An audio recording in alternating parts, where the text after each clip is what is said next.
Olá, uma boa tarde para você. Estamos de volta ao nosso podcast Vera Reflexões para nós refletirmos hoje numa mensagem muito importante para a nossa fé cristã. E essa mensagem é sobre a doutrina da Trindade. Você já ouviu falar na doutrina da Trindade? Com certeza que sim. Ouvimos falar muito na Igreja Católica, nas igrejas evangélicas, a doutrina da Trindade, o Pai, o Filho e o Espírito Santo. Mas será que nós estamos entendendo corretamente esta doutrina? É importante que nós entendamos corretamente, porque ela é fundamental para a nossa fé cristã. Então, nós podemos começar a falar dessa doutrina da Trindade, dizendo já de antemão que o nome Trindade você nunca vai encontrar na Bíblia registrado, porque é um nome de origem latina, ele não veio nem do grego nem do hebraico. Mas nós vamos encontrar registradas nas Escrituras a figura do Pai, a figura do Filho e a figura do Espírito Santo. E muitas vezes essas figuras elas são interpretadas de uma forma errada e muitos inclusive levam essa interpretação errada para nos conduzir a uma doutrina herética, uma doutrina falsa. Porque aqueles que advogam que a doutrina da Trindade está nos falando, nos passando a mensagem de que o Deus de Israel são 3 deuses, essa é uma doutrina herética, errada. O Deus de Israel, ele é monoteísta, é um só Deus. Aquilo que nós estudamos na Bíblia, que está registrado nas Escrituras, é um registro de um só Deus. Mas entenda, por que é chamada doutrina da Trindade? Porque esta doutrina, na verdade, ela fala de uma diversidade na unidade. Então, a doutrina da Trindade nos fala sobre isso. Há uma diversidade na unidade, em um Deus único. O que isso quer dizer? Que existe um Deus único, mas que ele pode se manifestar, ele pode se revelar através de 3 pessoas, o Pai, o Filho e o Espírito Santo. Mas não são 3 deuses, são 3 pessoas que têm a mesma essência, que têm a mesma natureza, mas que têm funções diferentes.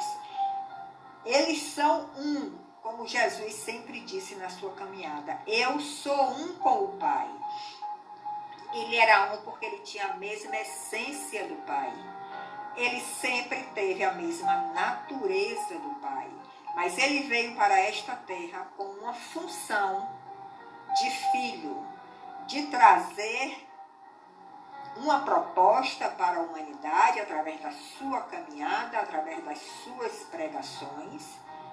E essa proposta, este plano foi elaborado pelo Pai desde antes da fundação do mundo, desde a eternidade.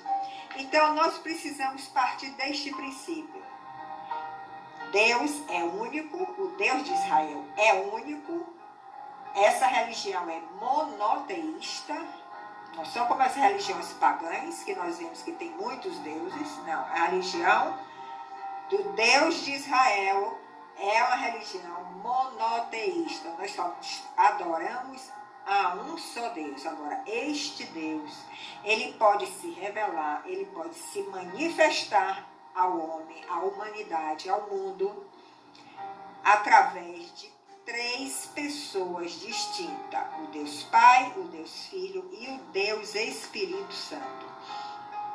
Essa doutrina chamada de mistério Porque muitas vezes na nossa mente finita nós não conseguimos entender o que significa isso, haver uma diversidade na unidade. Mas nem por isso nós devemos rejeitar esta doutrina, porque nós temos várias passagens bíblicas que nos mostram a manifestação tanto do Pai, como do Filho, como do Espírito Santo. E temos também passagens bíblicas onde é dito claramente que o nosso Deus, ele é um em essência, um em natureza, mas ele pode se manifestar de 3 formas diferentes, através de 3 pessoas diferentes. Você pode até dizer, e muitos dizem que isso é uma contradição,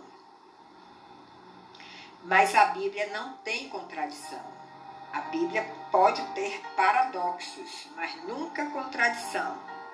Então vamos entender o que é um paradoxo e o que é uma contradição. Uma contradição, nós já sabemos, é aquilo que nós falamos que é contrário a uma conduta nossa, a uma manifestação do nosso pensamento. Então, se eu estou manifestando que eu siga um só Deus, mas na prática eu estou adorando a 3 deuses, eu estou sendo contraditório, está indo de encontro. Então, a contradição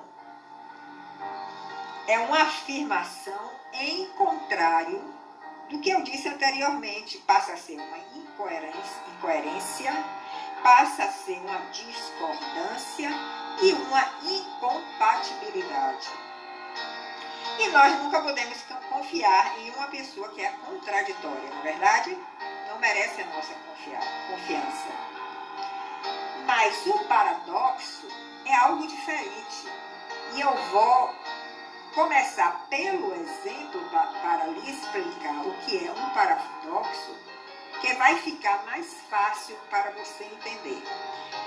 Por exemplo, quando eu digo o nada é tudo para mim, é um paradoxo, porque eu estou usando 2 palavras que têm significados opostos, nada e tudo, mas nessa expressão eu estou falando de algo que não está sendo contraditório. Estou usando essa expressão para revelar um sentimento meu, uma forma de eu ver as coisas. Quando eu digo nada é tudo para mim, posso estar lhe dizendo que eu posso não ter nada, mas que isso não vai me abalar. Isso é tudo para mim, se eu tenho Deus, por exemplo. Um outro exemplo de um paradoxo. Quando nós dizemos, estou cheio de me sentir vazio. Cheio e vazio são palavras opostas. Mas esta frase está expressando algo que não é contraditório. Uma outra frase, para você entender melhor. Quando eu digo, o silêncio é o melhor discurso. Silêncio e discurso também são palavras opostas, mas nesta frase eu estou expressando algo do meu ser, do meu entendimento, da minha forma de agir. Eu prefiro falar em silêncio, estar em silêncio, porque quando eu estou em silêncio, eu estou me revelando através de outras formas, de ações, de atos. Esse é o meu discurso. Eu estou discursando, apesar de eu estar em silêncio. Então, o paradoxo é uma figura de linguagem que consiste na aproximação de ideias contraditórias, de modo que a expressão pareça completamente ilógica. Mas observe, pareça completamente ilógica. Ela parece, mas não é. Pode parecer absurda, sem sentido, mas não é, ela tem sentido. Então, através do exemplo, nós entendemos melhor o que é um paradoxo. Então, a Bíblia não tem contradições, ela pode ter paradoxos. Quando nós lemos ou nós estudamos e chegamos à conclusão que um Deus único pode se revelar através de 3 pessoas, isso pode ser um paradoxo, ou é um paradoxo para nós. Mas nós precisamos entender e alargar nossa mente e através dos próprios versículos bíblicos, ver realmente o que ficou registrado para nós termos o perfeito entendimento do que é a Trindade, o que é o Deus triuno, um único Deus que se revela, que se auto-revela através de três pessoas, Deus Pai, Deus Filho e Deus Espírito Santo. Então nós temos alguns exemplos na Bíblia, e nós temos logo no início um exemplo, em Gênesis capítulo 1, onde nós lemos: no princípio criou Deus o céu e a terra. Criou Deus o céu e a terra. Mas esse Deus aí, se você vai para estudar no hebraico, buscar essa origem desta palavra no hebraico, esse Deus que está nessa passagem, ele é o Elohim. Elohim é uma palavra hebraica na forma plural. Então, este Deus na forma plural, ele, apesar de ser um só Deus, ele pode se manifestar, se auto-revelar através de três pessoas, o Pai, o Filho e o Espírito Santo. E veja no contexto dessa leitura, o que nós lemos? No princípio criou Deus o céu e a terra. Elohim, forma plural hebraica. E a terra era sem forma e vazia. E havia trevas sobre a face do abismo. E o Espírito de Deus se movia sobre a face das águas. Ou seja, da mesma forma que o Deus Pai estava ali, o Espírito, Deus Espírito, também estava ali se movendo sobre a face das águas. E disse Deus: haja luz, e houve luz, e viu Deus que a luz era boa, e fez separação entre a luz e as trevas. Então, diante desse entendimento que nós já temos, de que nesta passagem, não em todas, mas nesta e em outras, essa palavra Deus, que foi traduzida para o português, na sua origem hebraica, ela é Elohim, que é uma palavra plural, que inclusive essa palavra plural pode também se dirigir, se referir a anjos, se referir a homens poderosos. Esta palavra plural está nos dando a mensagem de que, apesar de ser um só Deus, ele pode se autorrevelar através de três pessoas, mas essas três pessoas têm a mesma essência, têm a mesma natureza, como Jesus deixou registrado quando aqui esteve e que está lá no Novo Testamento, quando ele disse: eu e o Pai somos um. Eu não sou outro Deus. Jesus não disse que era outro Deus, ele disse que era um com o Pai, ele tinha a mesma essência, a mesma natureza. Veja que nós lemos em Deuteronômio 4, verso 35. A ti te foi mostrado para que soubesses que o Senhor é Deus, nenhum outro há senão Ele. Então nós vemos aí uma afirmação de que não há outro Deus, não há um segundo Deus, um terceiro Deus. O Deus é único, mas que ele pode se revelar através de três pessoas. Em Deuteronômio 4, 39, nós lemos: por isso hoje saberás e refletirás no teu coração que só o Senhor é Deus, em cima no céu e embaixo na terra, nenhum outro há.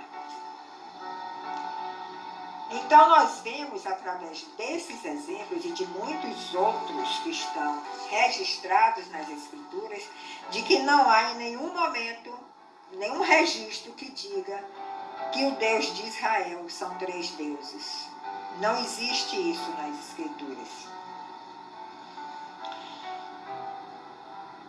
Uma outra forma que essa palavra Elohim é aplicada, ela pode ser aplicada a homens poderosos, como temos exemplos no livro de Juízes, no livro de Êxodo, Nos livros de Gênesis também temos algumas passagens. E ela pode ser também aplicado a anjos. Nós temos também passagens em que, quando está escrito ali, anjos, esta palavra no hebraico é Elohim. Então, Elohim é a palavra plural, que nós só encontramos no hebraico, e quando foi feita a tradução, não se foi feito, em muitas delas, não se foi feita essa observação, e isso pode confundir a todos nós. Agora, essa palavra Elohim também pode ser usada para deuses de religiões pagãs. Então, também pode ser usada. Então, o plural de Elohim, quando aplicado ao Deus verdadeiro, quem é o seu Deus verdadeiro? É o Deus de Israel, é o meu Deus verdadeiro também. Expressa esta palavra toda a sua majestade, toda a sua grandiosidade, toda a sua plenitude, que o fazem ser o único Deus genuíno, isto é, o Deus dos deuses.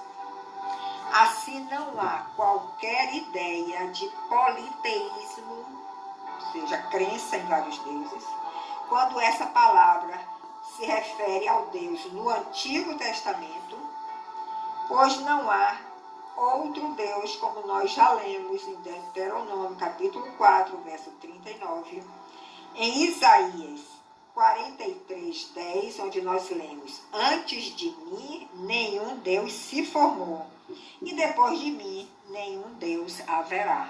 Então, Deus aí é taxativo, ele é único. E em João 1:1, nós lemos uma passagem muito conhecida: no princípio era o Verbo, e o Verbo estava com Deus, e o Verbo era Deus. Quem é o Verbo nas Escrituras? É Jesus.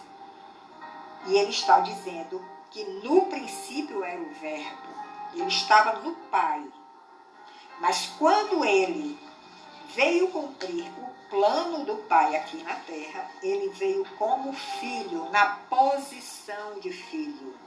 Mas ele se manifestou como a pessoa do Filho, sendo o único Deus em perfeita unidade com o Deus Pai. Veja que nós lemos em Gênesis, capítulo 1, verso 26. E disse Deus: façamos o homem à nossa imagem, conforme a nossa semelhança, e domine sobre os peixes do mar e sobre as aves dos céus. Ele usa aí o verbo no plural, façamos. Aí é o Deus Elohim, na sua forma plural, o Pai, o Filho e o Espírito Santo, sendo protagonistas da criação do mundo. Em Gênesis 11, capítulo 7, nós lemos o contexto aí, a Torre de Babel, quando os homens estavam dispostos a elevar uma torre para chegar até o céu, e Deus se indignou com aquilo, e vendo a unidade deles, e através da unidade nós conseguimos muita coisa.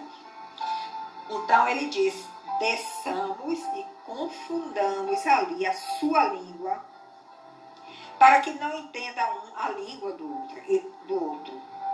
Ele usou de novo aqui a palavra, o verbo, no plural. Desçamos e confundamos o Deus Elohim, o Deus na forma plural, Pai, Filho, Espírito Santo, mas a diversidade na unidade, não três deuses, três pessoas que se auto-revelam através desse Deus único para fazer alguma obra no homem, alguma obra na terra.